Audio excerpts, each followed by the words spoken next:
In today's video, I'm going to show you exactly how to print a board in Monday.com step by step. Whether you need a physical copy for a meeting, a report for your team, or just want a clean PDF version of your board, this guide will walk you through the entire process in a simple and easy way. Make sure to watch until the end so you don't miss any important settings. And if this video helps you, don't forget to like and subscribe for more Monday.com tutorials and productivity tips. Let's get started. First, log into your Monday.com account. Once you're inside your dashboard, you'll see your workspaces listed on the left-hand sidebar. This is where all your boards are organized. Go ahead and click on the workspace that contains the board you want to print. When the workspace expands, you'll see a list of boards inside it. Click on the specific board you want to print so it opens fully on your screen. Before moving to the next step, quickly review your board.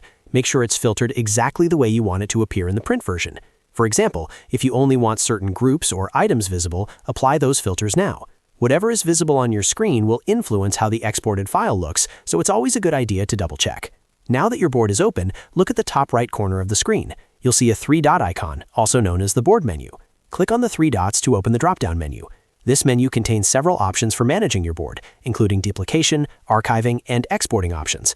Once the drop-down appears, scroll down through the list until you find the option labeled More Actions. Click on More Actions.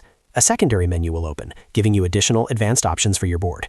In this secondary menu, look for the option that says Export to PDF. Click on Export to PDF. Monday.com will now begin generating a PDF version of your board. Depending on the size of your board and the amount of data it contains, this may take a few seconds. After the PDF finishes generating, it will automatically download to your computer. Open the downloaded PDF file. Take a moment to review it and make sure everything looks correct, including columns, item names, statuses, and any notes you need. Now, to print it, simply press Ctrl and P on Windows or Command and P on Mac. This will open your System's Print dialog box. From here, select your printer, adjust settings like orientation, scaling, or paper size if necessary, and then click Print. If you don't need a physical copy right away, you can also save the PDF for sharing via email or attaching to reports. This is especially useful if you need to send a static snapshot of your board to clients or stakeholders who don't have access to your Monday.com account. And that's it. That's how you print a board in Monday.com quickly and easily using the Export to PDF feature. As a quick recap, open your workspace, select your board, click the three-dot menu at the top right, choose More Actions, select Export to PDF, download the file, and then print it using Ctrl-P or Command-P. If you found this tutorial helpful, make sure to hit that like button and subscribe to the channel for more easy-to-follow Monday.com guides. Thanks for watching, and I'll see you in the next video.